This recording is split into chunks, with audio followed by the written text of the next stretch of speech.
After more than 15 years on death row, Suzanne "Sue" Basso was executed by lethal injection in Huntsville, Texas. But before we discuss her final moments, let's take a look at how this quiet suburban mom became known as one of the most brutal killers in recent history.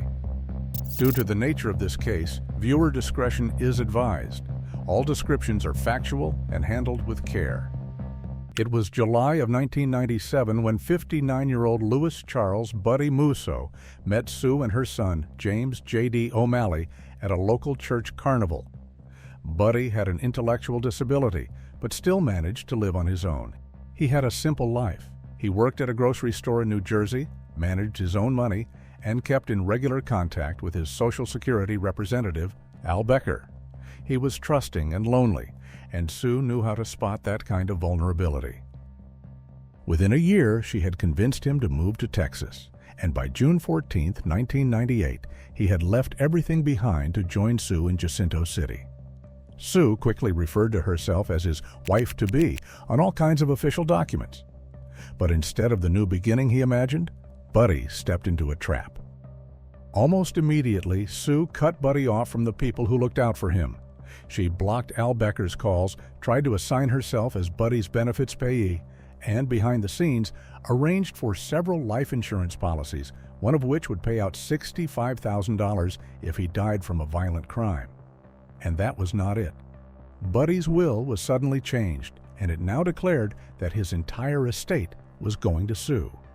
No one else, the document read, was getting a cent. But everything went so fast, and before he could really look into this, it was already too late. Just 2 weeks after arriving in Houston, the abuse started. And Sue didn't work alone. Her son J.D., Bernice Ahrens, Bernice's children Craig and Hope, and Hope's fiancé Terrence Singleton were all involved. Sue would bring Buddy to the apartment where Bernice and her kids lived, saying she had a leak in her home, and together they forced Buddy to do chores. He had to sit motionless on a plastic mat in the hallway for hours, and if he flinched or moved, they punished him. J.D. wore steel-toe combat boots and kicked him repeatedly.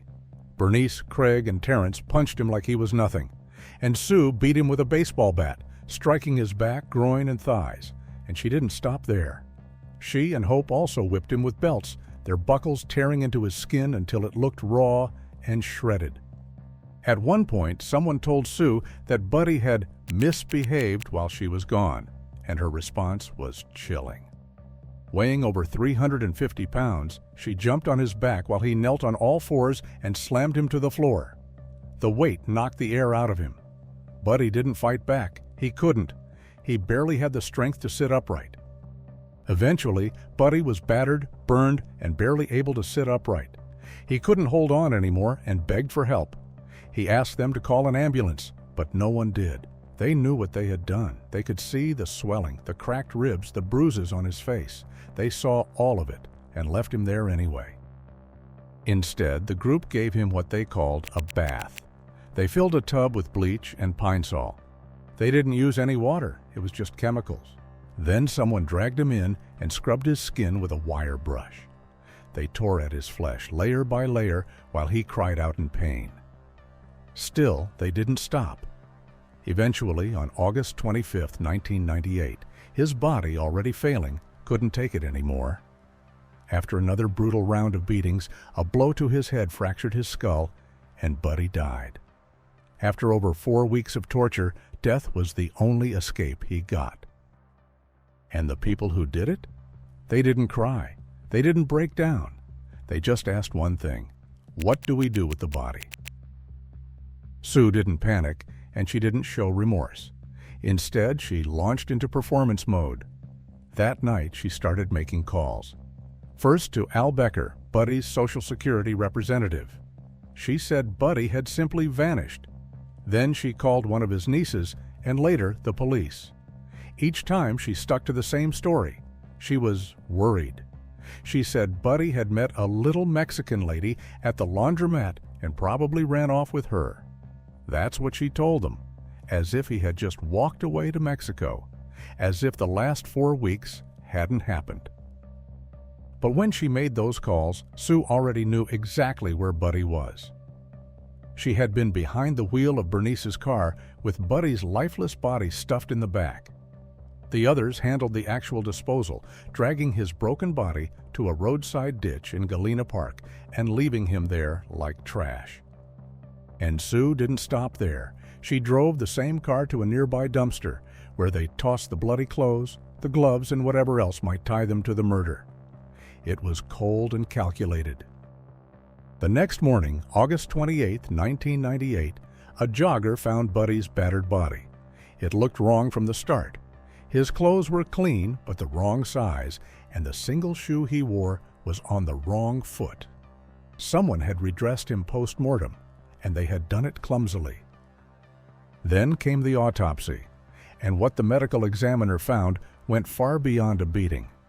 Buddy's body was covered in bruises from head to toe. The palms of his hands and the soles of his feet were bruised. He had lash marks on his back and buttocks from some sort of whip, and multiple bones were broken. He had several fractured ribs, a fractured nose and throat, and a broken skull with an X-shaped wound, the one that killed him. But it didn't stop there. His wrists and ankles showed bruises, his eyes were blackened, and he had burning marks on his skin, possibly from cigarettes or a heated metal object. Then there were the abrasions and scrub marks across his body, traces that matched the bristles of a brush, the same kind they used during that so-called bath. Buddy Musso didn't just die. He was broken, physically and mentally. And the people who did it, they acted like nothing had happened. However, investigators didn't need long to figure out who to look at. Their attention quickly zeroed in on one person, Sue. And the deeper they looked into her life, the clearer it became. This wasn't the first time something was off. There was a pattern, and it went back decades. Suzanne Margaret Burns had been born in New York, and her mother, Florence, was the older sister of Robert Garrow, a notorious serial rapist and spree killer who later made headlines for his horrific crimes. But long before that, there was already darkness inside the Burns household. Family members later spoke about the abuse Suzanne endured during her early years, both physical and sexual, and one memory stood out. Florence once caught young Suzanne smoking cigarettes, and instead of lecturing her, she forced her to eat them. In the early 1970s, Suzanne married a Marine named James Peak. She took his last name and became Sue Peak. They had 2 children together, a daughter in 1973 and a son in 1974. But that picture of a normal family didn't last. In 1982, James was arrested for sexually abusing their daughter. And Sue not only knew about it, she had helped cover it up. And even after his arrest, she stayed married to him.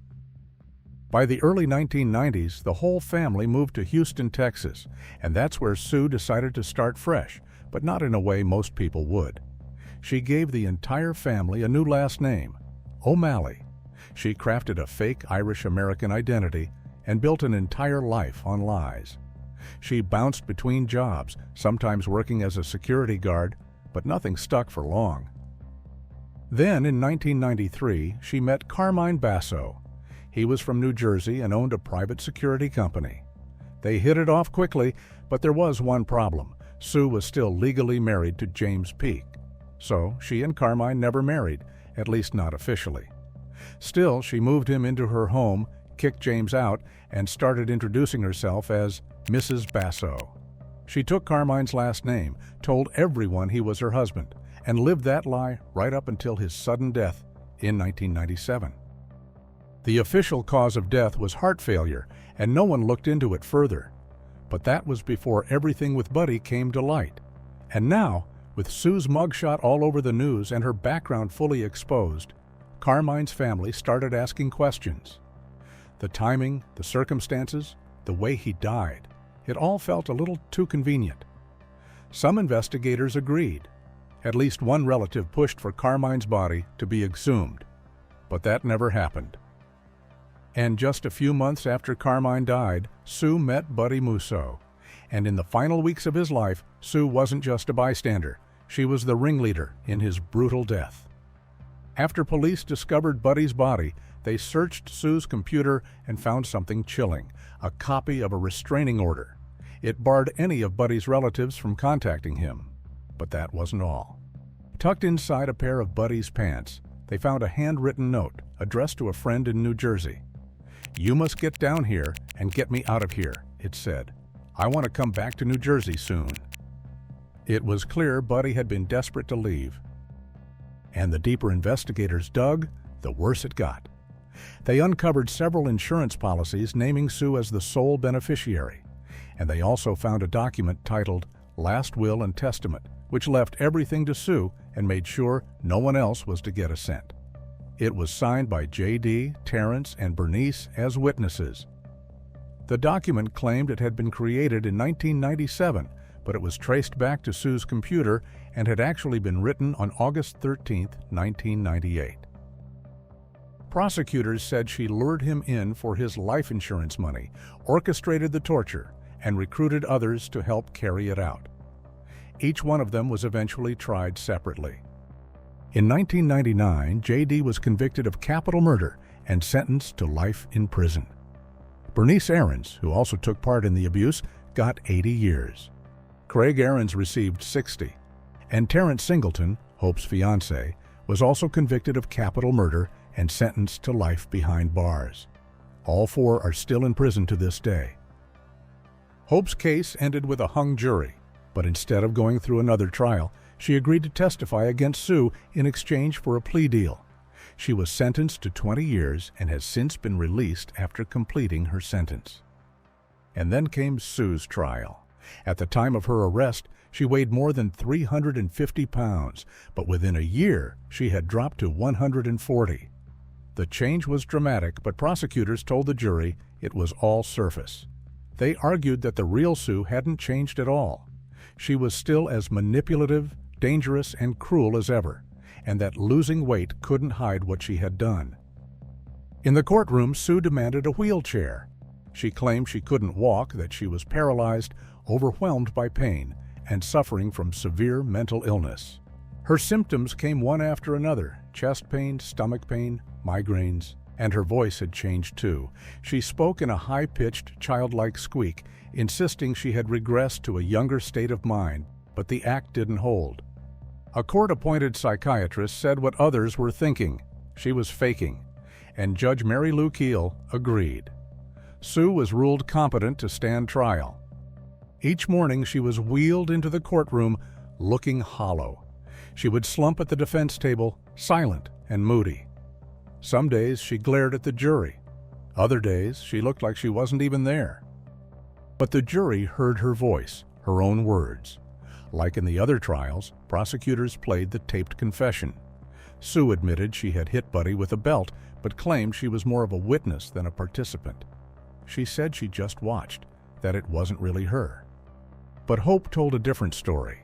She took the stand and didn't hold back. She said Sue didn't just watch. She led. She told the jury that Sue had used her fists, the belt, even a vacuum cleaner attachment to beat Buddy. And when Buddy finally collapsed, Hope said Sue jumped on top of him, pounding him as he hit the floor. Then she had turned to J.D. and told him to finish the job. She ordered him to keep kicking Buddy with his steel-toed boots. Buddy was moaning when he went down, Hope said. Then she hit him again on the back after she hit him in the groin. After hearing everything, the jury didn't need much more. They found Sue guilty of capital murder. The only question left was what kind of life she would have left, one behind bars or one with an execution date. During sentencing, the biggest blow came from inside her own family. Her daughter, Christiana, stood in front of the jury and described a childhood buried under layers of abuse. Her words were plain, brutal, and unforgettable. There was sexual abuse, mental abuse, emotional abuse, physical abuse. Any kind of abuse she could inflict, she did, she said. Then came the psychologist, who summed it up with one single line: she is a whining complainer to whom people would wish to say, "Get away from me." And in October 1999, the jury came to a decision. This wasn't just a mercy killing, it was prolonged cruelty. All 6 defendants were found guilty, and for Sue, the sentence was death. For years, Sue fought it, filing appeal after appeal. But none of it stuck, and after spending more than 15 years on death row, the clock finally ran out. By 2014, Texas had already stopped providing special last meals, so Sue ate what every other inmate ate that day: baked chicken, fish, boiled eggs, carrots, green beans, and a few slices of bread. There was nothing unusual about it. No final request, no indulgence, just the standard tray. On February 5, 2014, prison staff led her into the execution chamber at the Huntsville unit. Sue was strapped down onto the gurney as the witnesses took their seats behind the glass. When asked if she had any final words, her answer was quiet and simple. "No, sir," she said. No apology, no remorse. But she did glance toward the window. According to witnesses, she smiled at two friends watching from the other side. She mouthed a brief word to them, no one could say exactly what, and nodded once. At 6:15 p.m., the lethal drugs were administered. There were no noted complications or visible signs of struggle. And 11 minutes later, at 6:26 p.m., she was pronounced dead. Suzanne Margaret Basso was 59 years old. What do you think? Has justice been served? Let us know your thoughts in the comments.